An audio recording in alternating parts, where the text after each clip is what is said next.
coming back available here, but I just don't think he's going to have a great target to use it on. This is going to be a really difficult one for BLG to navigate their way back into, because right now G2, they have such a great lead, and their composition scales like fine wine, man.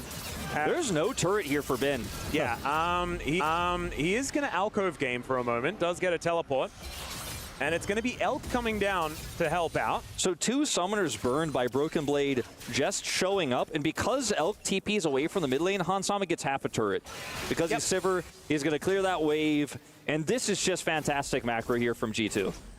They're going to move Caps here towards the top side of the map. They're just overloading. Like, it just feels like because they've got so much money, they need less to take more. This fight is so critical because it's an Alistar and an Azir, right? And so, yes, it's a 4v2 essentially here, but it buys so much time. Caps' sacrifice is well worth it because what's rotating up is that Maokai, and Labrov can buy an insane amount of time here. Flashes over the wall as we do have something happening in live. Yeah, Caps getting closed in on here as the Hex Flash going to get channeled. Emperor's Divide pushes Beishuan away from the battle as Caps just shifts the sands, gets himself to relative safety. True Shot Barrage sidestepped really nicely as the Magical Journey is going to get taken.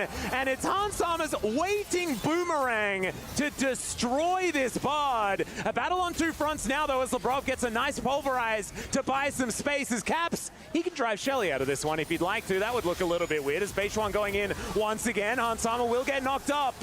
And the 3 Talon Strike working out really well. Now the drive is going to come on through here as hopefully they do not crash Caps' car, because Cap's going to need that to make his getaway. And there it is. This was a pretty big turnaround, though, by BLG. They were able to win out pretty hard. It's like Broken Blade is going to assess the situation here for just a moment before he decides to commit to this turret.